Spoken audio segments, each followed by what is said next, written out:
ह्या काट्या घ्या आणि एकमेकाची डोकी फोडा, काम तुम्ही करू नका. बघून घेतो, खाली ये, किती वाजता येऊ.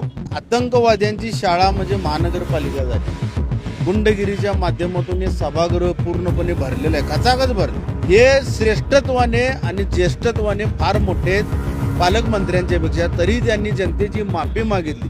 कोल्हापूर महानगरपालिकेमध्ये गेले कित्येक दिवस झाले कुस्तीचा आखाडा सुरू आहे. मागीलच आठवड्यामध्ये सन्मान्य महापौर महोदयांना मी एक निवेदन दिलं होतं की आतंकवाद्यांची शाळा म्हणजे महानगरपालिका झालेली आहे. वारंवार मी आरोप करत आलेलो आहे, आरोपाचं खंडन कोणीही करत नाही.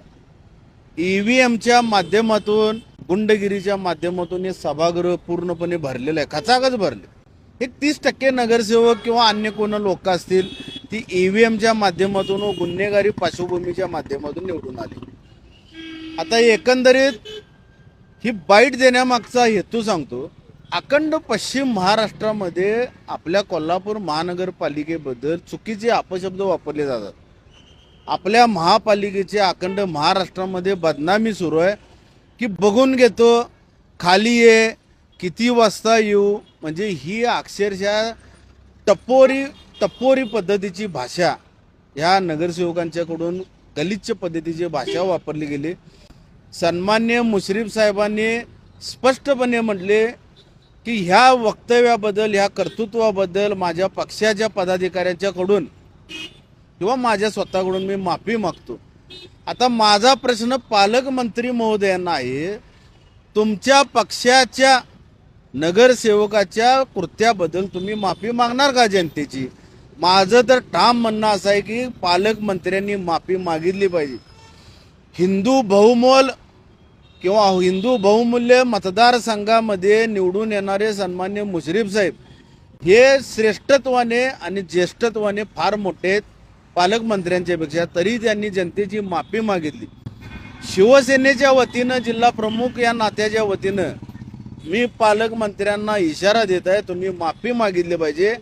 अन्यथा येणाऱ्या जनरल बॉडीमध्ये, महानगरपालिकेमध्ये येऊन आम्ही त्यांच्या पदाधिकाऱ्यांना, त्यांच्या नगरसेवकांना महापौरांच्या समक्ष काट्या वाटप करणार आहोत. काट्या, ह्या काट्या घ्या आणि एकमेकाची डोकी फोडा, काम तुम्ही करू नका. तुम्ही फक्त आरक्षण उठवा, जनतेचे पैसे टक्केवारीतून खा, जनतेला लुबाडावा, जनतेला टॅक्समधून लुबाडा, लाडक्या बहिणीचे पैसे देऊ नका. अशा कित्येक घटनेच्या बाबतीत हे सरकार अपेक्षित ठरलेलं आहे. त्यामुळे आम्ही काट्या वाटप करू. पुन्हा एकदा रिपीट करतो, ज्या पद्धतीनं सन्मान्य मुश्रीफ साहेबांनी जनतेची माफी मागितलेली आहे, त्याच पद्धतीनं पालकमंत्र्यांनी त्यांच्या धनुष्यबाणाचे जे नगरसेवक आहेत, जे गुन्हेगारी प्रवृत्ती वारंवार व्यक्त करतात, सभागृहामध्ये चुकीची भाषा वापरतात, अशा व्यक्तीबद्दल पालकमंत्र्यांनी ठामपणे जनतेची माफी मागावी. अन्यथा कोल्हापूर शहरातील, जिल्ह्यातील शिवसेना महापालिकेच्या चौकामध्ये येऊन काट्या वाटपाचा कार्यक्रम करेल. खरं तर माहिती सत्ता आता महापालिकेवर आहे. त्या माहिती सत्तेतील 2 गट नेते आहेत, त्यांच्यामध्ये हा वाद झाला. याच्यामुळे कुठेतरी महापालिकेचा विकास किंवा याच्यामध्ये अडथळा निर्माण शक्यता आहे का? हे पहा, महानगरपालिकेचा विकास कोण करतं कोण नाही याच्याशी आता माझं काही देणं घेणं राहिलं नाही. ओरडून आमचा घसा धोका लागला. आता प्रत्येक वेळी विषय मांडायचे आहे, टक्केवारी बादशाला आवरा. 2 दिवसापूर्वी मी एक निवेदन दिलं एक्साईज ऑफिसला. राधानगरी तालुक्यामधून म्हणजे पालकमंत्री महोदयांच्या मतदारसंघातून दारूची, गोवा बनावट दारूची तस्करी होते. ती तस्करीला जबाबदार पालकमंत्री आहेत का? उत्खनन होतं, बॉक्साईड उत्खनन होतं. त्यानंतर क्रशरच्या माध्यमातून बेकायदेशीर दगडफोडीचं उत्खनन सुरू आहे.